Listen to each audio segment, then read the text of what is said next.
What was supposed to be an adventure of a lifetime turned into a nightmare for 5 passengers aboard OceanGate's Titan Submersible. Join us today as we take a look at a craft that was once considered the pinnacle of deep-sea exploration and how bad decisions led to its ultimate downfall. Who is to blame for what could have been a preventable tragedy? Stay tuned as we try to find out. A brave journey began on the evening of June 18, 2023, in the vast waters of the North Atlantic. The Titan Submersible, a seemingly impressive engineering marvel, set sail from the coast of Newfoundland, Canada, with a crew of 5 adventurous people. Their mission was to explore the eerie remains of the shipwrecked Titanic. Little did they know that their expedition would soon take an unexpected turn, leading them into a terrifying ordeal. At the helm was a remarkable man named Stockton Rush, a daring pilot and the creator of OceanGate Expeditions, a company specializing in deep-sea exploration. Stockton, who had a background in the aerospace industry and a profound fascination for unexplored depths, was not an ordinary engineer. OceanGate Expeditions, his brainchild, came to life in 2009. However, it wasn't until 2021 that they started offering Titanic expeditions to thrill-seeking customers. The company managed to gather a total of around $37 million through fundraising, including a recent investment of $18 million specifically for launching the Titanic expeditions. Stockton's adventurous nature was highlighted during an interview in 2022 where he fearlessly stated that if you only seek safety, you won't achieve anything. He even questioned the concept of safety itself, considering it to be a complete waste. A 2009 article in Smithsonian Magazine described Stockton as a daring inventor who liked to take risks. He criticized the U.S. Passenger Vessel Safety Act of 1993 for hindering innovation in the commercial sector by excessively focusing on passenger safety. Stockton's innovative thinking and unconventional approach were evident in the design and controls of the Titan Submersible. The Titanic wreck site is a treacherous and unpredictable location. Dick Barton, the first British man to dive to the Titanic, described the constant ebb and flow of water currents and the immense power required to stay on course. Power conservation becomes crucial when submerged deep in the ocean. Your power supply becomes both your lifeline and your guide. The situation becomes critical if an unforeseen catastrophe forces the crew to leave the safety of the pod on the seafloor. David Pogue, a reporter who participated in the expedition in 2022, disclosed that passengers aboard the Titan had to sign a waiver acknowledging the experimental nature of the vessel. The waiver explicitly outlined the potential risks involved, such as physical harm, disability, emotional distress, or even death. Mike Reese, a TV producer and another participant in the expedition, pointed out the alarming repetition of the word death 3 times on the first page of the waiver. Concerns about the safety of the Titan had been raised previously, as, during a dive in 2022, the ship lost communication, raising doubts about the reliability of the submersible. Despite the risks involved and the unconventional nature of the expedition, the allure of the Titan continued to attract adventurers and explorers who possessed a deep desire to catch a glimpse of historical depths. The crew's unwavering passion and determination, combined with their diverse backgrounds, fostered a strong sense of camaraderie among them. They were united in their shared mission to unveil the secrets held by the Titanic and venture into unexplored territories of the deep sea. Concerns about the Titan's design go back to its inception in 2018, when William Conan, a respected member of the International Industry Group, wrote a letter to Stockton Rush expressing unanimous worries regarding the development of Titan and its planned expeditions to the wreckage of the Titanic. The industry's main concern centered around OceanGate's experimental approach, which had the potential for both minor setbacks and potentially catastrophic outcomes. The absence of oversight and the disregard for established safety standards raised significant concerns among industry experts.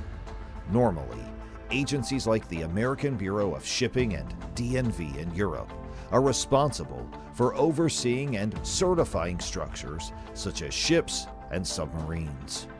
However, OceanGate's independent approach to the project, without formal oversight, left many in the industry deeply alarmed.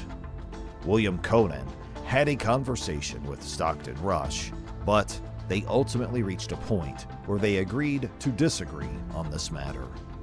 It became evident that regulatory bodies often struggle to keep pace with new innovations, and finding a balance between progress and safety posed a challenge for many industries. However, one voice that couldn't be ignored was that of David Lockridge, OceanGate's former director of marine operations and an experienced submarine pilot. In a 2018 lawsuit, Lockridge claimed that he was terminated after expressing safety concerns about the Titan, particularly regarding the insufficient testing of its carbon fiber hull. Lockridge advocated for involving a classification agency to inspect and certify the vessel, but his warnings were disregarded. OceanGate countered Lockridge's claims by stating that they relied on acoustic tests to detect safety issues. They accused Lockridge of violating his contract and argued that, as a non-engineer, he disregarded assurances from the lead engineer regarding sufficient testing. The case was ultimately settled out of court in 2018, but lingering doubts remained regarding the safety of the Titan. Fast forward to June 19, 2023, the world held its collective breath as the deep-sea submersible, Titan, prepared to descend toward the historic remains of the Titanic. The excitement and anticipation were tangible as the team embarked on this extraordinary journey. By 8 a.m. Eastern Time, the submersible began its estimated 2-hour descent toward the site. As the submersible delved deeper into the abyss of the ocean, an unsettling sense of dread started to encroach. The immense and crushing depths seemed to close in around them, as if threatening to ensnare them within the metallic confines of the submersible. At 9:45 a.m. Eastern Time, communication between the submersible and the surface vessel abruptly ceased. The once lively exchange of messages was now replaced by an eerie silence. An hour and 45 minutes into their descent, contact with the outside world was lost. The submersible, once a symbol of discovery and adventure, now felt like an underwater prison. Fear gripped the crew as the harsh reality of their predicament sank in. What was meant to be an exciting expedition had taken a nightmarish turn. In the aftermath of the lost communication, an urgent search and rescue mission was initiated. The United States Coast Guard, based in Boston, swiftly responded to the request for assistance made by the Joint Rescue Coordination Center, Halifax. The Royal Canadian Air Force also joined forces with the U.S. Coast Guard, deploying aircraft and sonar buoys to aid in the search. However, the rescue efforts were impeded by poor visibility and challenging weather conditions, making the operation even more difficult. With each passing moment, the urgency of the situation intensified. The vastness of the ocean seemed to mock their efforts, testing the limits of expertise and resources. The search mission covered an immense area of 10,000 square miles, as every possible effort was made to locate the missing submersible. But the challenges mounted.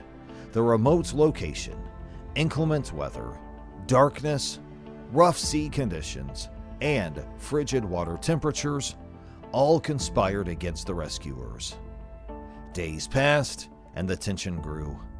On June 20th, the pipeline ship named Deep Energy arrived at the site, carrying remotely operated vehicles and other equipment designed for extreme seabed depths.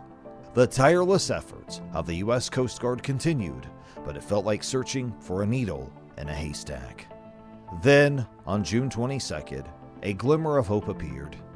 The Canadian-flagged offshore tugboat MV Horizon deployed Odyssey's 6K remotely controlled vehicle, capable of reaching the seafloor, and began its search for the missing submersible.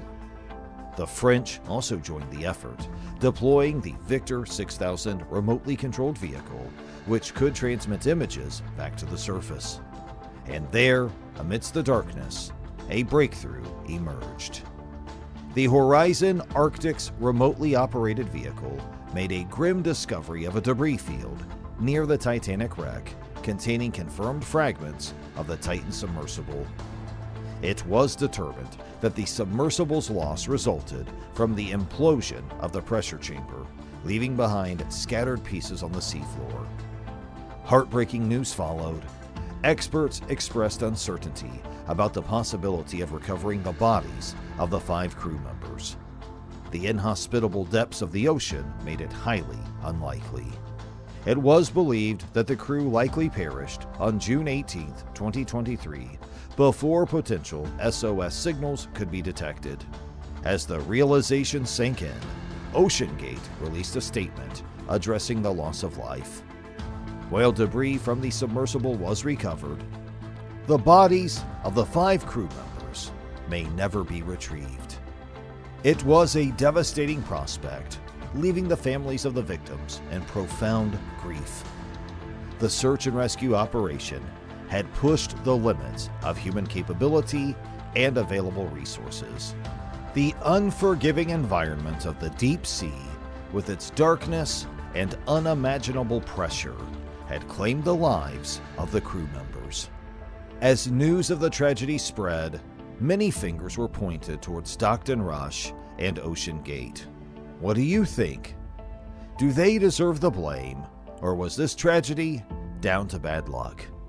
Please share your thoughts in the comments below. If you like this video, you may also enjoy this one, which talks about SpaceX's Cargo Dragon's newest achievement.